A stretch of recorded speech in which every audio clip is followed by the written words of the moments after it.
What is up, New York sports fans? Today we're going to be talking about the New York Jets. I'm here with Wolfgang, and we're just going to be talking about how the Jets have been not very good over the past 7 games and the start of the season. So, Yeah.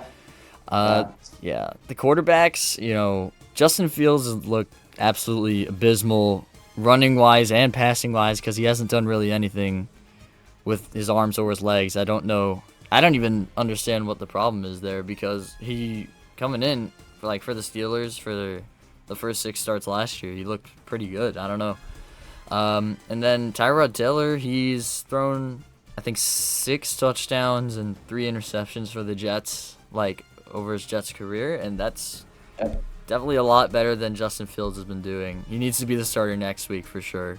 Maybe we can win a game. Uh-huh. But the defense has, put up only allowing 13 points over the last 2 games, but the first 5 games they didn't start very well, and it hasn't looked very bad. The defense has looked okay. How do you feel about that, Wolfgang? Uh, well, obviously, the defense, you're concerned about the defense the first 5 weeks, letting up a crazy amount of points, over 25 points each game in the first 5 weeks. But then they come back these last 2 weeks. I mean, you're not playing like elite offenses, but it's a good sign that you're holding them to each 13 points. And when your defense holds an offense to 13 points, that's a more than the marginable point total for your offense to score more than. That's like 2 touchdowns or 5 field goals. Then you would have won that game. Yeah. Our kicker, I mean, if we got in position to score 5 field goals, I feel like we definitely could have won because Nick Folk, I mean, Yeah. even at the age of 40, he career long field goal, 58 yards. That's actually very impressive. And he's been very good. Yeah, He's actually probably one of the better kickers this year. Yeah, I mean, he honestly might be our best player. But obviously, that first one, we went for on 4th down. We were in Folk range, but we didn't go for it.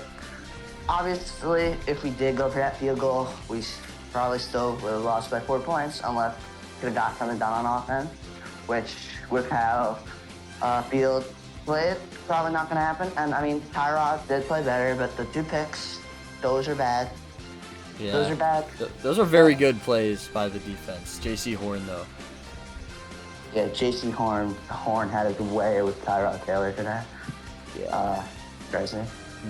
Yeah, Tyrod Taylor looked pretty good, actually, against the Buccaneers that one game. He threw for 200 yards, 2 touchdowns, and he threw a pick and lost the fumble, but he led the team to basically in position to win that game. And then Will McDonald had that one field goal block for a touchdown. Oh, yes. And that our defense was the problem that week. We flipped it on its head from the Jets of old. Our offense was doing great, and then our defense sucked. Yeah, I don't know. It's always something with the Jets. Something goes wrong every week. It's literally every week this year because we're 0-7 and definitely gonna be 0-8 next week because we're playing the freaking Bengals. Oh my goodness. Yeah. Look, It's gonna be a shootout. we're gonna have to get to Joe if we have any chance to win that game. Yeah, old And Joe. their offensive line is bad, so we have a chance, a slight That's chance. true. That's true. Our defensive line is actually pretty good, and their O-line Yeah. is not. So that's probably gonna be the only way we could beat them because our offense is not gonna do much. Yeah, and in my opinion, Sauce has been playing pretty well, but he can't guard both T. Higgins and Jamar Chase. Yeah. So that's the problem.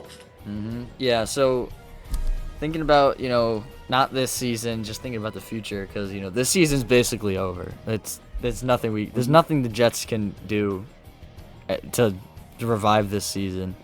So basically Fernando Mendoza and Dante Moore have been looking good in college football, and I'm pretty sure we're going to get the number 1 overall pick. So who do you think we should take in the draft with the number 1 overall pick? Well, for number 1 overall pick, definitely going to be a quarterback so far, unless Fields has a miraculous turnaround. We should probably go Mendoza because I think he's the most NFL ready, and that's what we need to draft. Yeah, he Because he kind of came out of nowhere. I didn't even know about him last year. Yeah, transferred from Cal. And now these last couple of quarterbacks we drafted, Zach and Sam, we could not develop them. So we're going to have to go with an NFL ready-ish guy, so we don't have to so we don't ruin him. Yeah, and By even if they're a good quarterback, it's like Sam Darnold right now has been cooking up. He's Yeah. been playing very good. And then when he was on the Jets, he was like absolutely horrible. And awful. it wasn't his fault. That's the problem. So, yeah, Yeah. you're right. We are going to have to draft a quarterback who is ready for the NFL. Like, you know how the Giants drafted Jackson Dart and everyone thought it was Yeah. going to be like not a good move. He's been cooking up. Like as of right Yeah. now in this game, he has 2 touchdown passes beating the Broncos by 13 To points. be fair to everyone criticizing that pick, maybe in college he did not look the most NFL ready. Let's be real here. Yeah. But I don't know what the Giants he has saw, but that improved was about elite, it. that was elite drafting right there. Yeah, crazy. And Cam Scatterman, they have hope while the Jets fans are like hiding. Yeah. But All right, we will see you guys next time on New York Sports. Potentially we're going to make some videos about the Mets and, you know, the Jets, Giants, Yankees. We'll see where it goes from here.